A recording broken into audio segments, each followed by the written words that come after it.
huo, ninaomba twende mbele za Bwana tukamshukuru kwa sababu yeye ni mwema. Tukamshukuru kwa ajili ya wiki yote hii. Tukamshukuru kwa matendo makubwa. Tukamshukuru kutuhifadhi nafsi zetu. Tukamshukuru kutubariki. Tukamshukuru kutupa uzima. Tukamshukuru kutupa afya. Haleluya. Nawezaje kunyamaza wakati umefanya namna hii?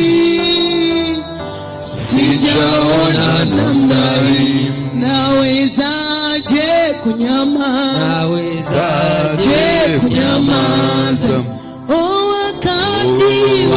wakati umefanya namna hii? Namna hii sijaona namna hii. Baba, tunakushukuru tena asubuhi ya leo. Asante kwa ajili ya upendo wako. Asante kwa ajili ya baraka zako. Asante kwa uzima. Tunakushukuru kwa sababu unatupenda. Tunashukuru kwa sababu ulikufa msalabani ukatoa maisha yako ili sisi tuweze kuwa hai. Tunakushukuru kwa sababu Bwana, kwa neema yako tumeiona tena asubuhi ya leo. Asante kwa ajili ya wiki yote ambayo Baba imeanza. Ilikuwa wiki ngumu, lakini tumeuona mkono wako ukitupa kibali, ukizuia hata mvua wakati mwingine, ukitusaidia katika kile ambacho Bwana tumekipanga. Wewe ni Mungu. Tunalibariki jina lako kwa ajili ya matendo makuu. Tunakushukuru kwa ajili ya mambo makubwa unayofanya kwa ajili yetu. Tunakushukuru kwa ajili ya upendo wako mkuu ambao Bwana imekuwa sababu ya sisi kuwa hai hata asubuhi ya leo. Pokea sifa mwana wa Mungu. Pokea sifa mfalme. Hakuna Mungu mwingine kama wewe. Matendo yako yanatisha kama nini. Uwezo wako ni wa ajabu kila siku. Tunakushukuru. Tunakushukuru katika jina la Yesu. Na ndipo ibada hii Baba tunaikabidhi mikononi wako. Wewe ni Mungu ambaye unaweza kutubariki. Baba, kutana nasi kupitia ibada hii, ukatubariki kweli kweli. Neno lako Baba tukapate kulielewa, ukatufundishe, ukatufunulie, ukatusaidie. Mungu wetu, matumaini yetu yako kwako.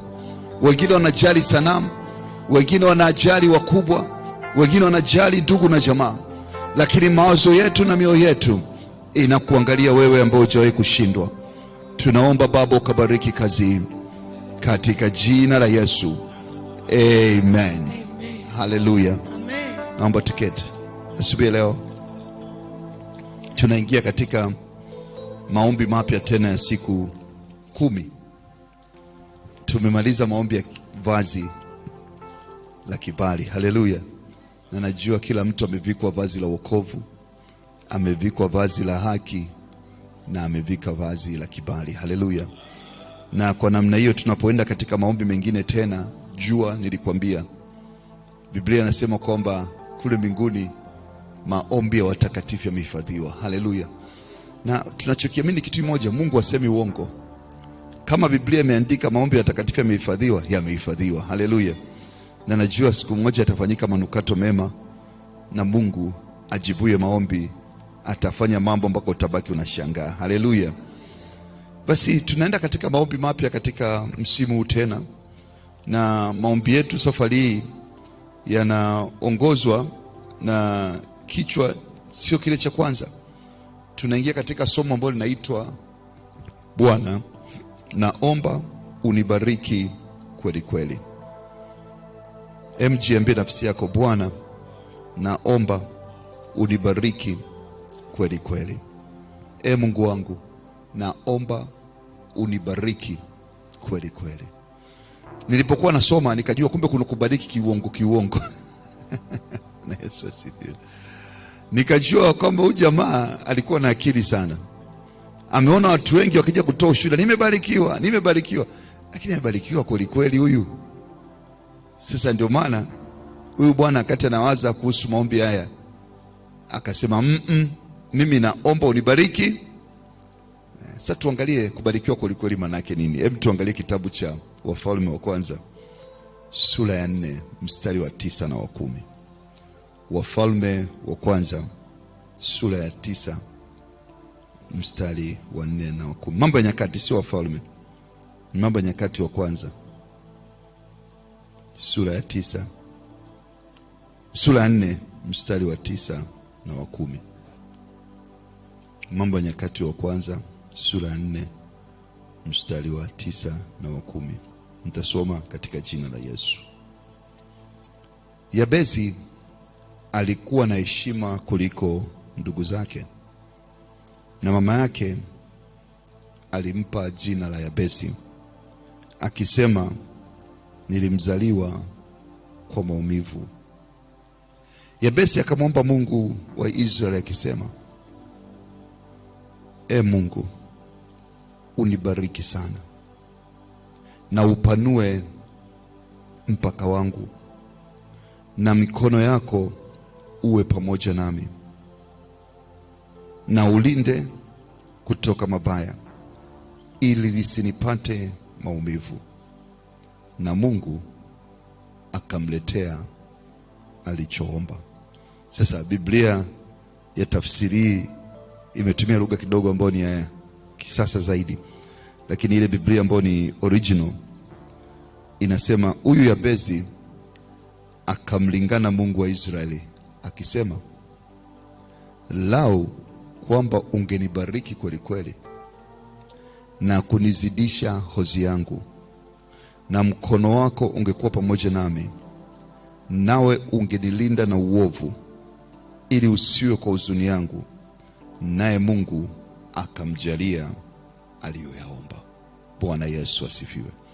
Kwa unapoingia katika msimu wa maombi, naomba usikosee ombi lolote, kwa maana Mungu atakujalia unayoyaomba. Haleluya. Kwa omba unachokimaanisha, na pia umaanishe unachokiomba, kwa sababu Mungu akikijibu usije ukasema nilikosea. Naomba nikwambie, ndani ya siku 10 Mungu atajibu maombi ya watu wengi sana, lakini ujiweke tayari. Wakati Mungu anamjibu Yusufu maombi yake ya kuwa mkuu, kama utakumbuka, Mungu akampa kuwa houseboy. Kwa Mungu atakuletea kitu ambacho wala kifanani na kile unachokitaka. Mungu atakuletea jambo la kawaida sana la kijinga jinga, lakini kupitia ujinga huo Mungu anaenda kujitukuza katika maisha yako. Kupitia upuzi huo Mungu anaenda kwa mwache Mungu afanye. Kuwa tayari na uruhusu moyo wako kwa ajili ya jambo lolote. Kuna mtu mmoja niligombana naye mwaka jana, tulipishana kwenye mambo fulani, lakini baadaye Mungu akaniambia nimsamehe. Nikamsamehe. Alinifanyia kitu ambacho ni kibaya sana, lakini jana alikuwa ni mtu ambaye amekuwa msaada mkubwa kwenye jambo fulani juu ya maisha yangu. Bwana Yesu asifiwe. Njia za Mungu sio za wanadamu. Usikae na ugomvi na mtu yoyote, kwa maana Mungu anaweza kumpitia huyo akabadilisha historia yako. Mungu anaweza kumpitia huyo akakupa mlango wa kutokea. Mungu ni Mungu ambaye anafanya mambo makubwa na aogopi mtu, na anaweza kutumia mtu yoyote. Kwa mtumishi wa Mungu Yabezi alikuwa na heshima, maana yake alikuwa ni mtoto mkubwa, lakini alizaliwa kwa huzuni. Kwa alianza na huzuni toka na nyonya. Mama yake anamuita huzuni. Sijajua wewe toka mdogo mpaka leo unaitwa nani? Mwingine anaitwa patapotea, mwingine anaitwa ana bahati mbaya, mwingine anaitwa kufeli kabla ya kufanikiwa, mwingine anaitwa kupoteza nyota. Majina mengi ambayo mtu anaweza kuwa amekupa. Lakini na habari njema kwako asubuhi leo unapoenda kuomba. Haleluya. Naomba kuanzia sasa utaitwa nimebarikiwa. Haleluya, katika jina la Yesu. Na ukisoma hii tafsiri ambayo imekaa, naona nimependa zaidi. Anasema kwamba Mungu unibariki sana. Sio kweli kweli, Mungu unibariki sana. Na inanikumbusha kitabu cha Mwanzo sura ya 12, ambao nakuta Abraham, mtu ambaye chali amechoka mbaya, akikaa katika nchi inaitwa Uri wa Karidayo. Lakini Mwanzo 13 mstari wa 2, Biblia inasema Abraham akawa tajiri sana, kwa mali, kwa fedha, kwa dhahabu. Kwa ina maana yuko Mungu ambaye sura ya kwanza ambayo ulikuwa nayo hapa nyuma ilikuwa inaitwa jina ulionalo leo. hata pesa hakuna, hata maisha ni magumu, lakini natamani Mungu afungue ukurasa mpya na tukaseme fulani Bwana akamfanya tajiri sana. Haleluya! Kwa ni msimu wa kuweza kubarikiwa sana. Mtu mmoja akasema baraka huwa hatuombi, baraka zinakufuata. Mpendwa katika Bwana, unajua hii siasa ya kuongea maneno kichwani ni upuzi. Biblia inaniambia Yabezi alifanya nini? Aliomba nini? Aliomba baraka. Sasa wewe unaweza kunihubiri kwamba eti unajua baraka, wewe simama na Mungu tu zitakuja zenyewe. Huo mstari unautoa wapi? Ndio, Biblia imesema baraka hizi zitakufuata. Lakini Biblia inatuambia katika kitabu cha Yeremia 29:11 kwamba najua mpango nilionao juu yako. 12 anaendelea anasema omba basi. Kwa Mungu ana mpango, lakini unahitaji kuomba ili ukaweze kutimia. Haleluya! Kwa kama unaomba baraka, omba baraka, usiogope. Omba Mungu akubariki, sio kubariki tu, akubariki sana au kweli kweli. Haleluya! Kwa unapoenda kwenye msimu wa maombi, jitahidi umaanishe. Tusimame.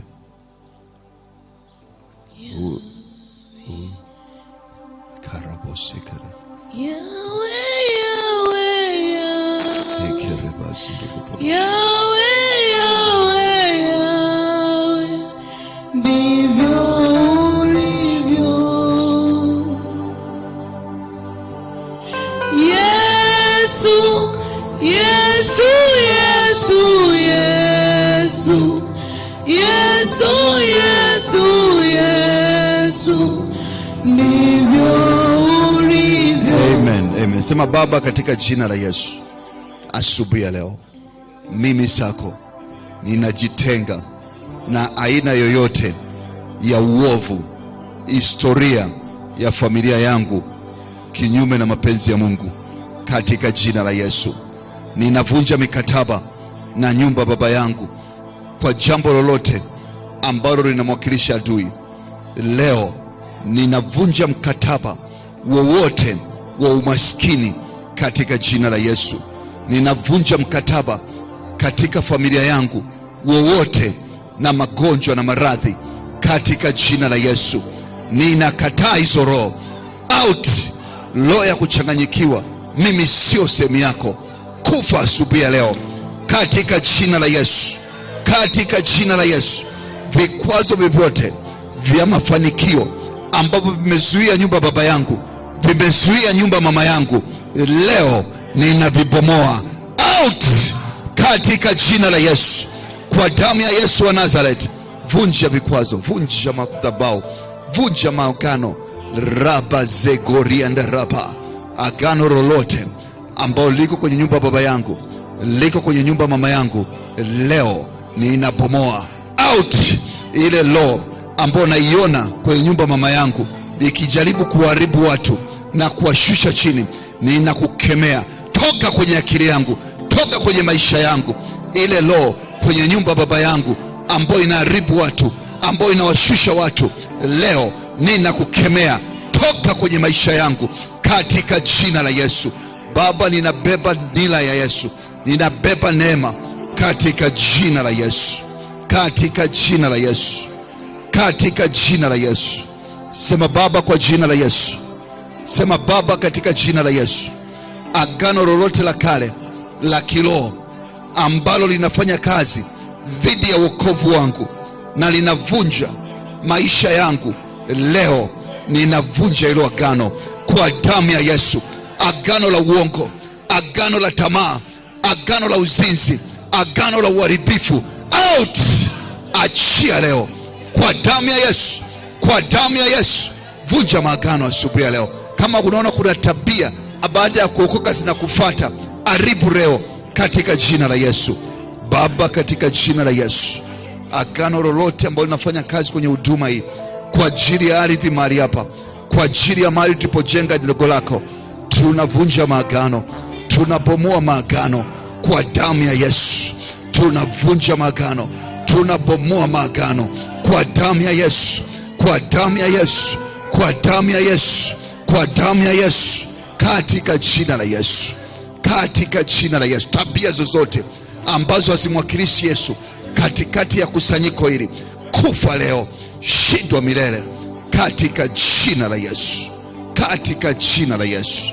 Sema Baba, katika jina la Yesu, leo ninakataa kila lebo mbaya iliyowekwa juu yangu na ukoo wangu katika jina la Yesu. Wale wanaoita majina fulani katika ukoo wangu, wengine wanaitwa waharibifu, wengine wanaitwa watu wabaya, leo ninafuta kila lebo ya uovu, lebo iliyotoka kwenye nyumba yangu, nyumba ya baba yangu, kwamba sisi ni maskini. Leo kwa damu ya Yesu ninafuta lebo katika jina la Yesu. Lebo iliyotoka nyumba ya baba yangu inayosema sisi ni wagonjwa, ninafuta hiyo lebo katika jina la Yesu. Ninakataa magonjwa ya nyumba ya baba yangu, ya nyumba ya mama yangu, out kwa damu ya Yesu, kwa damu ya Yesu, kwa damu ya Yesu, kwa damu ya Yesu, kwa damu ya Yesu, kwa damu ya Yesu, kwa damu ya Yesu, kwa damu ya Yesu, katika jina la Yesu. Sema Baba, katika jina la Yesu, kama Ibrahim, natoka katika vikwazo vya familia yangu, ninatoka katika umaskini, ninakuomba Mungu wangu niingie katika utele. Bwana, nainua mikono juu, naomba unibariki kweli kweli. Niko katika uso wa nchi, napotembea katika maisha haya, Baba, Baba, Baba, nibariki kweli kweli katika jina la Yesu. Niongeze ozi yangu, Bwana, niondolee mabaya, niondolee maumivu, niondolee misiba katika jina la Yesu. Nibariki kweli kweli Bwana, nibariki kweli kweli Bwana, nibariki kweli kweli Bwana, katika jina la Yesu, katika jina la Yesu, katika jina la Yesu, katika jina la Yesu. Sema Baba, roho yoyote katika familia yangu inayofuatilia ukoo wangu, inayofuatilia maisha yangu, fichuliwa leo, umbuka leo, angamizwa kwa moto katika jina la Yesu. Ongea na Mungu wako kwa ajili ya roho za kifamilia. Unajua familia yako, unajua nyumba ya baba yako, unajua nyumba mama yako. Wengine wanaambatana na mauti, wengine wanaambatana na roho ya kufa mapema. Rebezagarienda raposhe. Baba, tunaomba kanisa hili, roho zote ambazo hazitoki kwako, chochote ambacho hujakiweka leo, hujakiweka wewe, tunakibomoa, tunakitengua, tunakivunja kwa damu ya Yesu. Tunakibomoa, tunakitengua, tunakivunja kwa damu ya Yesu. Tunakitengua, tunakibomoa, tunakivunja kwa damu ya Yesu. Chochote katika mwili wangu ambacho sio kiwakilishi chako, leo bomoka, achia mwili wangu, achia roho yangu, achia nafsi yangu katika jina la Yesu, katika jina la Yesu, katika jina la Yesu, katika jina la Yesu, katika jina la Yesu. Baba, ninaomba ulibariki kanisa hili kweli kweli, hata wale waliobarikiwa wakaseme wale kanisa hili wamebarikiwa katika jina la Yesu, kwa damu ya Yesu. Bariki kanisa hili kweli kweli Bwana, bariki kanisa hili kweli kweli Bwana, bariki kanisa hili kweli kweli Bwana, katika jina la Yesu, katika jina la Yesu, katika jina la Yesu. Asante Bwana, tunakushukuru kwa maana umetenda. Tunapokea kwa damu ya Yesu, amen. Bwana Yesu asifiwe. Tunapoenda katika msimu wa maombi ya siku 10, usikose. Tumeanza kupiga gogo ile bandu na bandu. Tutakapozidi kuchemba ndani zaidi, tutaona makubwa. Haleluya. Mungu wa mbinguni akubariki sana. Tuseme pamoja sala ya Bwana. Baba yetu uliye mbinguni, jina lako litukuzwe, ufalme wako uje, mapenzi yako yatimizwe hapa duniani kama huko mbinguni. Tupe leo riziki yetu ya kila siku. Samehe makosa yetu kama nasi tunavyosamehe waliotukosea. Usitutie katika majaribu, bali tuepushe na ule mwovu, kwani wako ni ufalme, nguvu, tukufu hata milele. Amen. Neema ya Bwana wetu Yesu Kristo na upendo wa Mungu Baba na ushirika mtamu wa Roho Mtakatifu uwe na sote sasa na hata milele. Amen. Hakika wema na fadhili za Bwana zitanifuata mimi siku zote za maisha yangu, nami nitakaa nyumbani mwa Bwana milele na milele. Amen. Mungu wa mbinguni akubariki, akakumbuke katika kiti chake cha enzi, na akakupe neema siku ya leo kwa jina la Yesu. Amen.